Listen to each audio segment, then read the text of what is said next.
Parents asked me to reschedule my wedding so my golden child brother could take a family trip, but it was really a cover for another one of his failures. I'm 29, living what most would call a pretty standard life, working a steady office job, paying my bills, and slowly building a future for myself. For the past 4 years, I've been with my fiancé, Marcus, and after a year of being engaged, we're deep in the chaos of wedding planning, turning a long-held dream into reality. I've put my heart into every part of it, choosing the perfect venue, picking out decor, making sure every little detail reflects us as a couple. After 5 months of constant planning, everything was finally coming together. The date was set, invitations were out, and we were ready to celebrate surrounded by our closest friends and family. Or so I thought. My parents, George and Diana, have always been an interesting duo. My dad, 60, works as a construction manager and tends to stay out of family drama. My mom, 57, has been a stay-at-home parent my whole life. She has always had a particularly close bond with my older brother, Adam, 34. Saying he's the favorite would be putting it lightly. He's basically the center of their universe.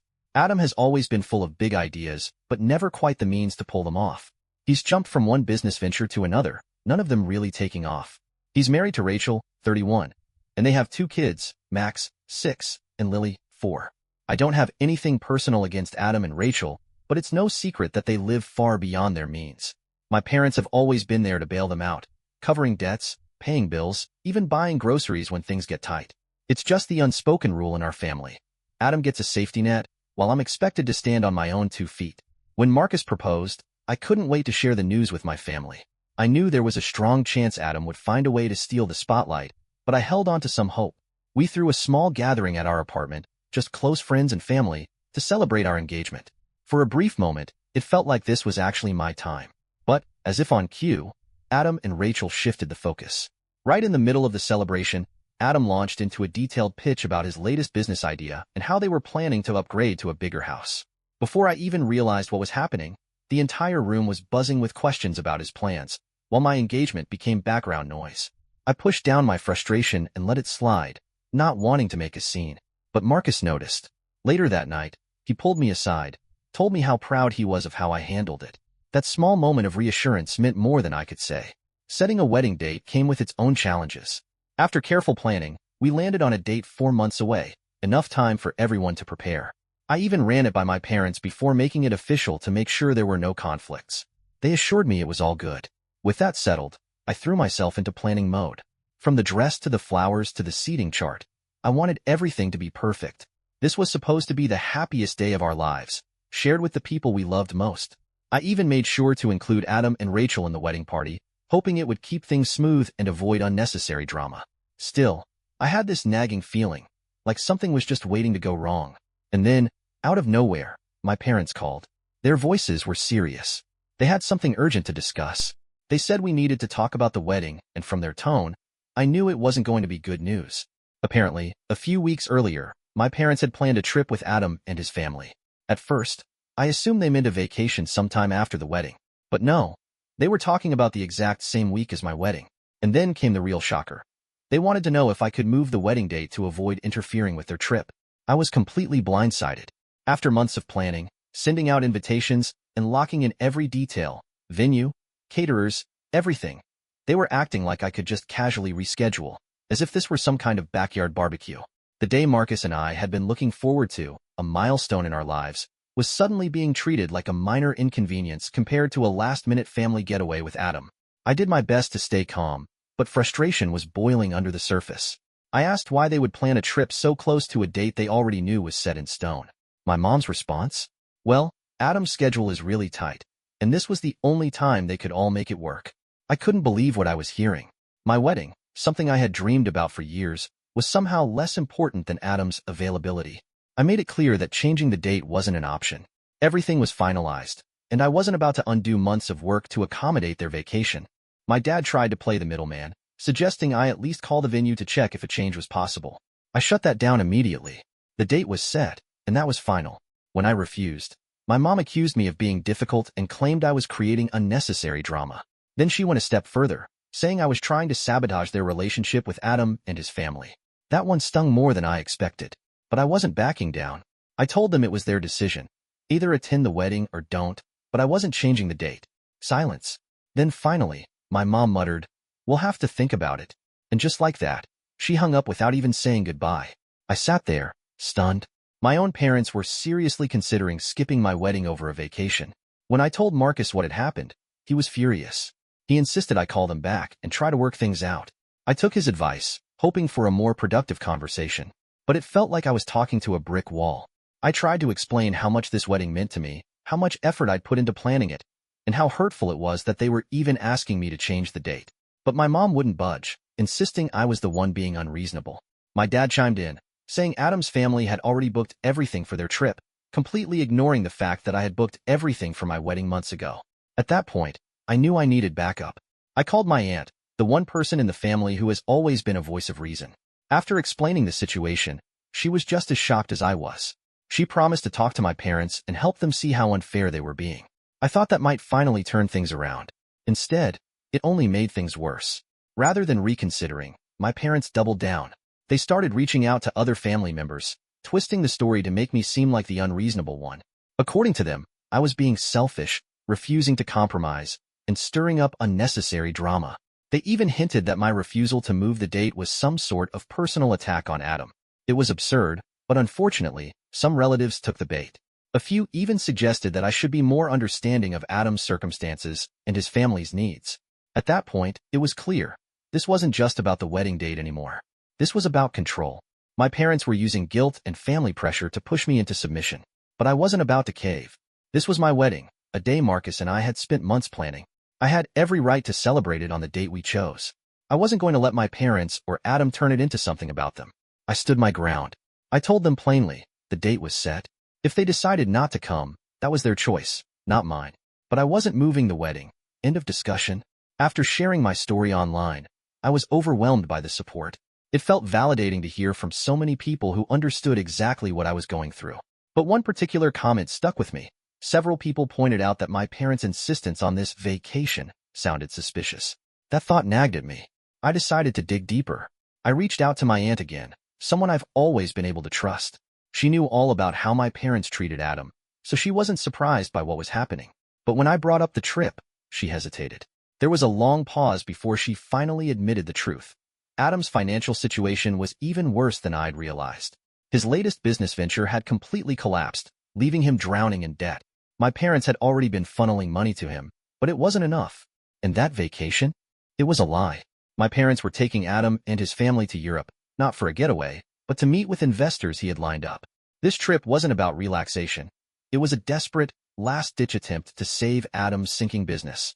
They were willing to skip my wedding because they were betting everything on this. I was furious. This wasn't just about poor planning or bad priorities. This was about my parents, yet again, putting Adam's needs above everything else, even one of the most important days of my life. I knew I couldn't let this slide. I called Adam and asked to meet up. I kept it vague. I didn't want to give him a chance to prepare some excuse.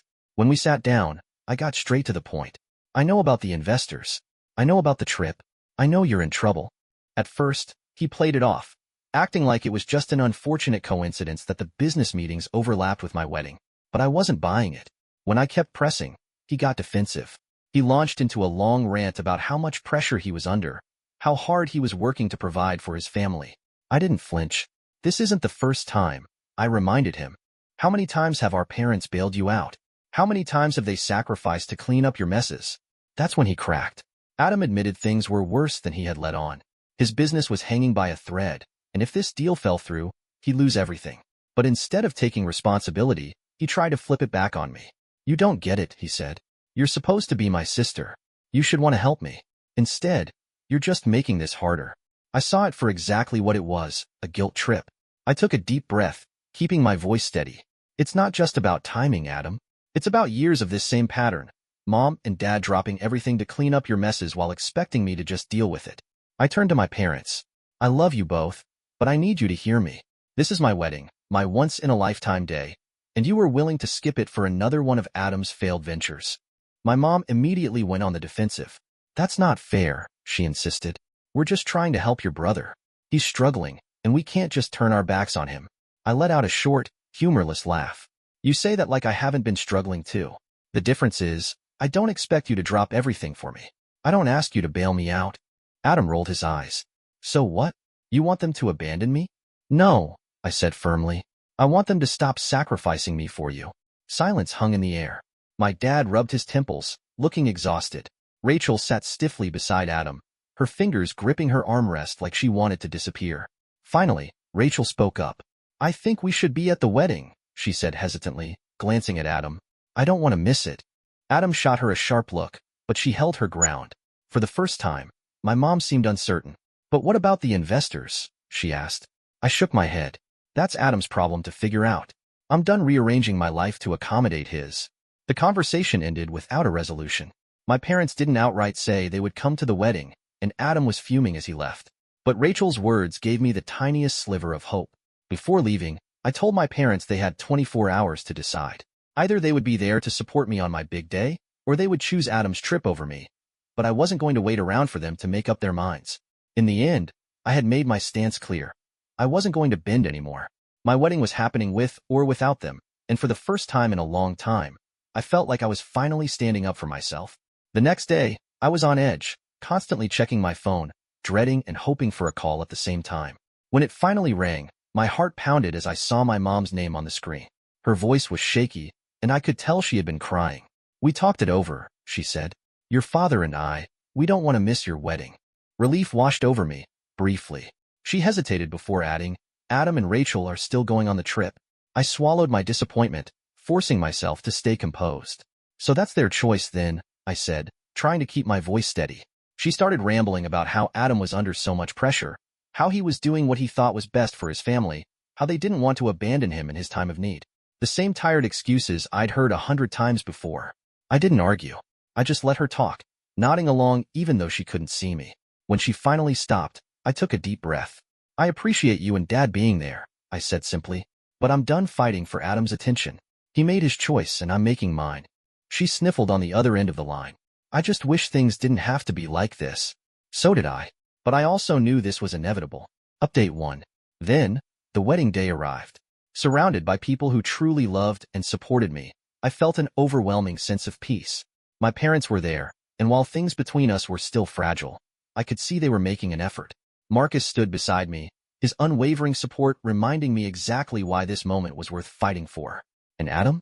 He was nowhere to be found. For the first time, that didn't bother me. His absence didn't feel like a loss. It felt like freedom. As I walked down the aisle, I realized what truly mattered. The people who chose to be there, who chose to celebrate with me. And in that moment, I knew I had made the right choice. Not just about the wedding, but about standing up for myself. It wasn't the fairy tale ending I once imagined, but it was real. And that was enough. More than anything, my parents backing me up was the biggest change of all. They didn't just show up, they stood by their decision, despite Adam's attempts to sway them. I could tell it wasn't easy, especially for my mom, but for once, they didn't bend. And that meant everything. Update 2. For the first time in a long time, I finally feel at peace. Looking back, this whole experience has pushed me to grow in ways I never expected. I've learned how to set boundaries, stand up for myself, and, most importantly, stop carrying the weight of other people's choices. It wasn't easy, but it was necessary. As for Adam, I don't take any joy in his downfall, but I do hope this is the wake-up call he needs to finally take responsibility for his own life. Whether he learns from it or not, that's up to him. I've done my part, and I refuse to let his problems control my happiness anymore. My parents and I are still navigating our relationship, but at least now they're making an effort to change. Their decision to finally hold Adam accountable was long overdue, and while I can't erase the past, I'm open to seeing where this new dynamic leads. Meanwhile, Marcus and I are focusing on our future together.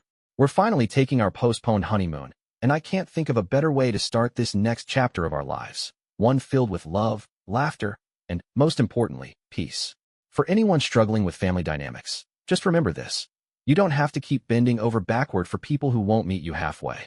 Set your boundaries. Prioritize your happiness. The people who truly care will respect you for it. And for those who don't, that's their loss.